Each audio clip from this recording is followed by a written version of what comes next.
Then there's a whole series of things which are actually adab of the wudu, meaning things which are part of the adab, things that are part of the etiquettes of wudu.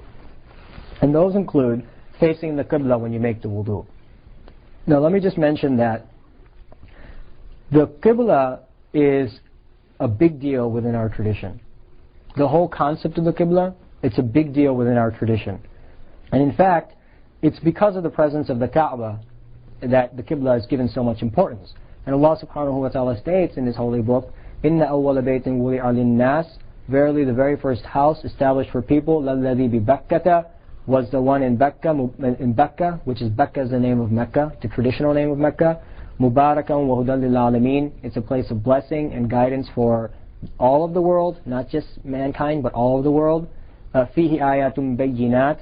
There are some very, very prominent signs there, very clear signs there, one of which is Maqamu Ibrahim, the station of Ibrahim alayhi salam. So anyway, this is something that is even mentioned in the Quran, meaning the greatness of the Kaaba.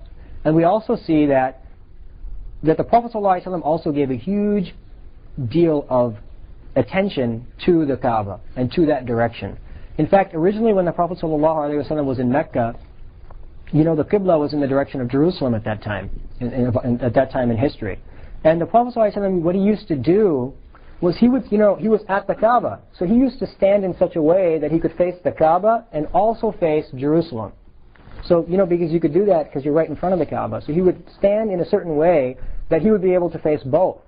So he was content because he felt like he was also facing the Kaaba, and he had a great love for the Kaaba because that was built by his father Ibrahim, his father in prophethood.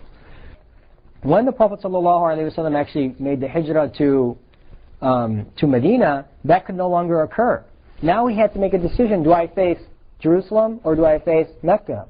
And so at that time it became a very, very heavy weight on his heart that he's turning towards Jerusalem, but he's not able to face the Kaaba. And that was something that was so dominantly preoccupying him, and he was so regularly turning in dua to Allah subhanahu wa ta'ala about this issue, that Allah subhanahu wa ta'ala Himself says in the Holy Quran, قَدْ نَرَى تَقَلُّبَ وَجْهِكَ فِي السَّمَاءِ. Verily we have seen the turning of your face, O Muhammad, towards the sky regarding this event, regarding this issue. فَلَنُوَلِّيَنَّكَ قِبْلَةً تَرْضَاهَا. We will now verily turn you to a qibla that pleases you. So then Allah subhanahu wa ta'ala in the next few ayat turns the Prophet ﷺ in the direction of Mecca. That's amazing. This ayah is amazing. Because Allah subhanahu wa ta'ala is acknowledging the Prophet ﷺ. I mean, it's not me saying, oh yeah, I know you came over to my house. You know, yeah, I heard that you came to my house yesterday. Allah is saying, we see you turning your face towards the sky. Despite the fact that Allah is so supreme and the Prophet ﷺ is still a human being. It's like me saying, I saw that ant come over to my house yesterday. The ant, the difference between me and the ant, I mean, compare that to the difference between creation and the Creator. Imagine that He would interact with any of creation in that way. You write a letter to the President, and the President calls you up and says, I got your letter. First thing would be amazing if you even found out that it reached him. But then he personally calls you and says, hey, I got your letter. And not only that, but I'm going to do what you liked. Then you'd be like, whoa, he's going to do what I liked? Who am I? Well, this is what Allah is saying. قَدْ نَرَى تَقَلُّبَ وَجْهِكَ فِي السَّمَاءِ. Verily we have seen the turning of your face. We got your letter. We see the turning of your face calling upon us. فَلَنُوَلِّيَنَّكَ. And we are going to turn you to what? The qibla that Allah likes? No. فَلَنُوَلِّيَنَّكَ قِبْلَةً تَرْضَاهَا. That you like. Meaning he not only saw that, but then he wrote it in such a way, Allah subhanahu wa ta'ala put it in such a way, that we are going to turn you to the qibla that you like, O Messenger of Allah. That's how beloved the Prophet ﷺ was to Allah. We have no idea. You know, we drop these sunnahs left and right, thinking that they're not a big deal. You have no idea what the Prophet ﷺ means to Allah subhanahu wa ta'ala, what his maqam is. We have no idea. We are completely heedless of where the station of the Prophet ﷺ is. Here there are millions of people on the earth, and millions of animals, and billions of creation, and Allah subhanahu wa ta'ala is interacting with one of them at an interface by saying, verily we received your dua, and now we're going to give you what you asked for in that dua. So that's a beautiful interaction, and not only that, but it also shows you the natural tabi'ah, the natural base of the Prophet ﷺ, that he asked for things which were so naturally good that Allah subhanahu wa ta'ala could easily describe them in the terms of his own liking. Meaning his natural self was so in tune with Allah that it was easy that Allah subhanahu wa ta'ala could then reference those things through the Prophet sallallahu alaihi wasallam. It's amazing. It's amazing. We just leave sunnah left and right as if they're no big deal. Then you have no idea of what the sunnah means. You have no idea of what the Messenger of Allah meant. The Sahaba understood it. They followed him footstep by footstep. If they saw him laughing at a certain place, they would walk to that place and then they would laugh in that place.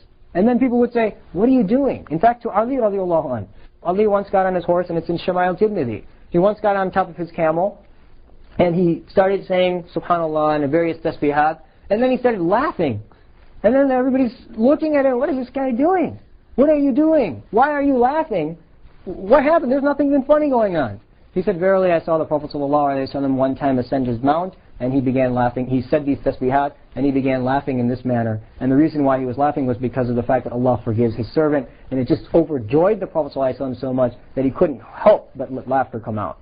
You know, in this day and age, our laughter comes out because of some funny thing that happened in the dunya. The Prophet ﷺ's laughter was in response to Allah's mercy.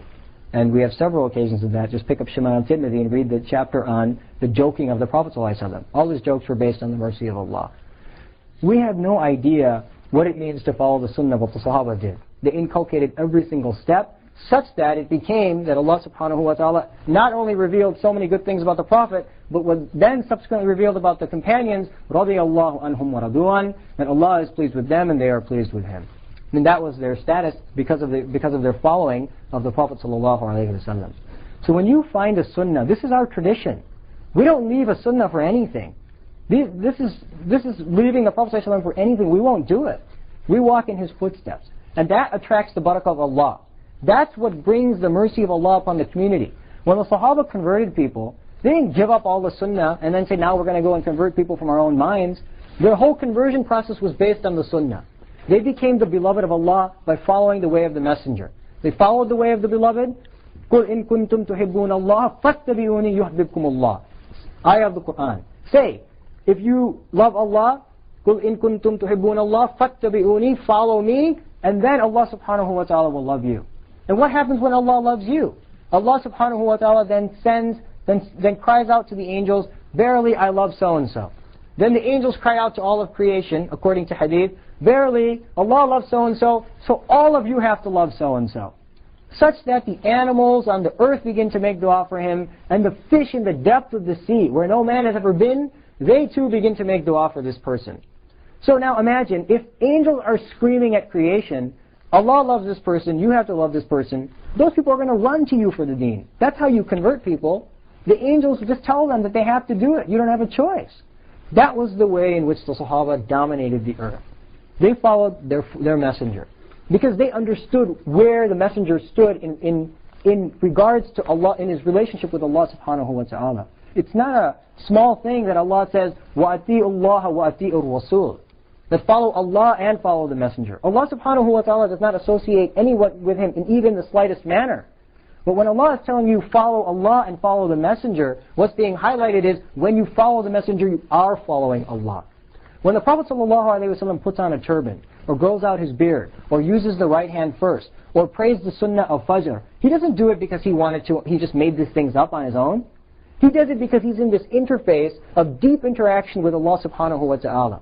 And he knows each step that will please Allah, and he knows each step that will displease Allah. And so when he does these things, they're not random. They are done for the pleasure of Allah.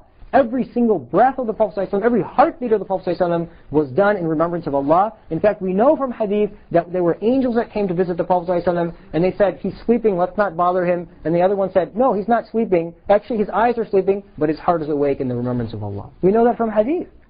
But we don't understand. We have yet to even begin to understand what this person even is, what this messenger of Allah subhanahu wa ta'ala was. And you know, nowadays, everybody wants to just leave the sunnah. Let's just leave this sunnah and that sunnah, and it's not a big deal. It's a big deal. It is a big deal. But we don't realize it. We don't understand the importance, but really there is a tremendous power in the sunnah. Because when you emulate the messenger, then inshallah that love that Allah had for him will also be emulated upon you. And that makes a huge difference. And this is how the Sahaba were. This is how they were. Read Shama'il Tirmidhi. Read how they described the Prophet, how they followed the Prophet, how they walked in the footsteps of the Prophet, and then you'll have no doubt.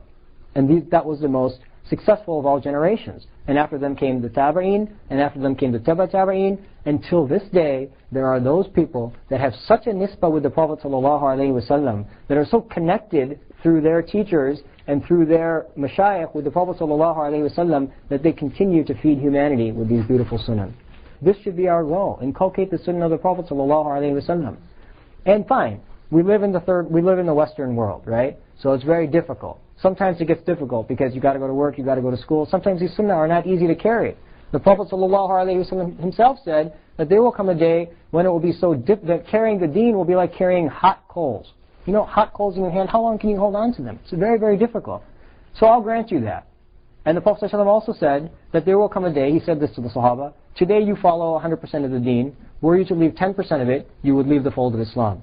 But later there will come a group of people who will follow the deen, and if they follow 10% of it, they will be counted within the fold of Islam. This is the difficulty that we face. I'm the first one to raise my hand and say, it's tough. I'm not talking about what you do. I'm not so concerned about what you do. I'm more concerned about what you think. What kills me is that people in their heart think that these things are no longer sunnah. So now you tell me, are you going to have the tawfiq to make istighfar for not following the sunnah to the best of your ability? If you're learning how to shoot a bow and arrow at a range, and you don't aim for the target, you're never going to hit. You have to know where the target is, and if you miss, fine, but you have to aim for the target. No, we don't want to change the target. The target is the sunnah of the Prophet ﷺ. We will not change that. The problem is when you begin thinking that, oh, you know, in this day and age, it's not sunnah to grow your beard. Then when you start doing these kind of things, you change the target. When you change the target, it means no matter how much you try, you're going to miss. Because you're not aiming for the target. If you know the target, one day, inshallah, you will hit it. And even if you don't hit it, you will have the tawfiq to sit down and reflect and say, I was weak, I wasn't able. Now we've changed the deen, and so we say we're the best of the generations. We say, stand up, subhanallah, the American Muslims are in a position that no people were ever in. They will change the world because of their wealth and their abilities. And so we pump ourselves up. But that's not the case. We've missed the target. The target is we follow the sunnah of the Prophet ﷺ. And I guarantee you, based on historical evidence, based on what the Sahaba did, that's the way that this deen spreads. In its truth, that's the depth of this deen. And those are the people that have always spread it. The ulama and the mashayikh are the people who continue to spread it. And they're spreading the complete deen. And that's what you want to be able to do. You want to enter it into it completely. And again, fine, if you can't do certain things, I'm the first one to stand up and say it. It's tough. We live in a tough world. But realize what the sunnah are. Accept them. And aim for them. Inshallah, one day you'll hit. And if you don't hit, at least on the day of judgment, when you see a whole group of people walking, and it's the Sahaba, you'll be able to recognize them and say, well, that was what I was supposed to be. Let me join and run in. So that's the hope, inshallah. So anyway, this is something to keep in mind. What were we even talking about? Oh, facing the Qibla.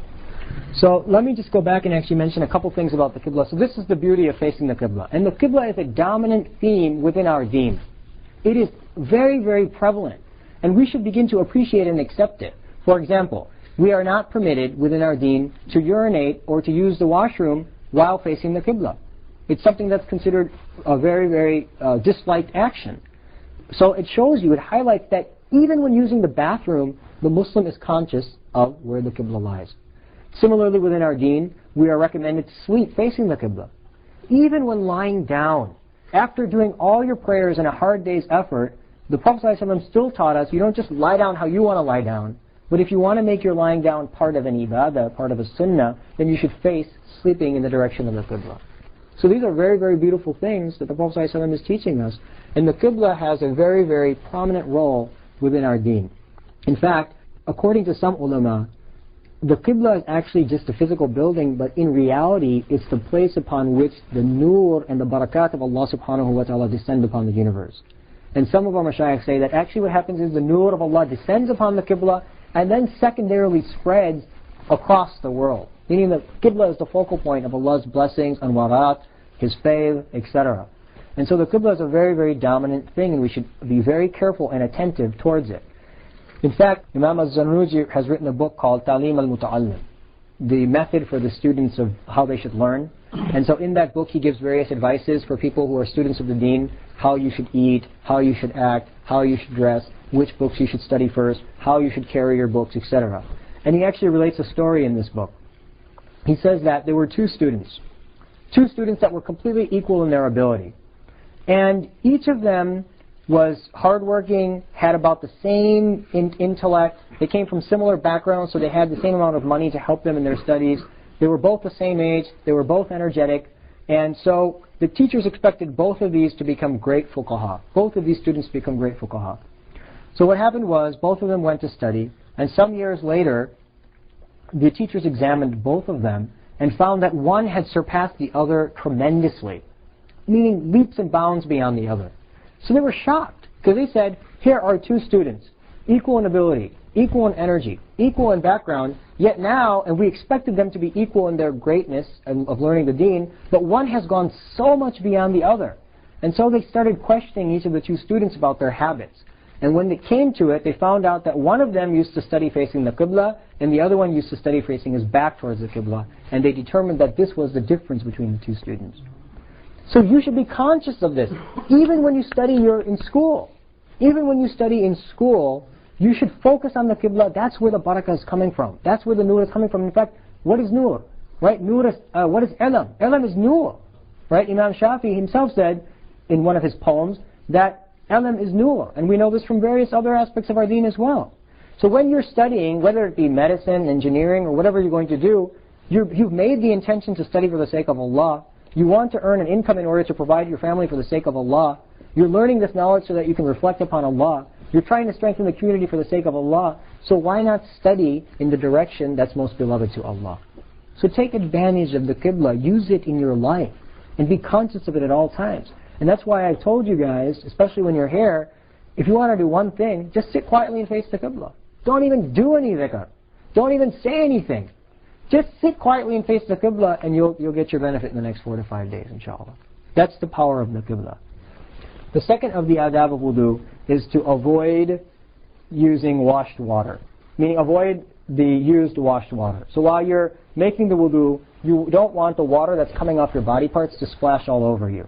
And the reason is because we spoke about earlier, that's considered that water which washes away your impurities. We said that the water of wudu, when you wash your hands, washes away your sins. When you wash your face, washes away your sins. When you wash your feet, it washes away your sins. This is something that you want to avoid. In and of itself, that water is not impure. So if some of that drops of water come on your clothing, that's fine. But in general, it's one of the adab. Basically what you're doing is you're appreciating the fact that this water is doing this. When you're making the wudu, and water is dripping from your body parts, you're just getting conscious about the fact that my sins are being dripped away by this, so let me avoid this water hitting my body. That's all it is. It's just being conscious of actually what's truly occurring based on the hadith, and we covered that hadith in an earlier session.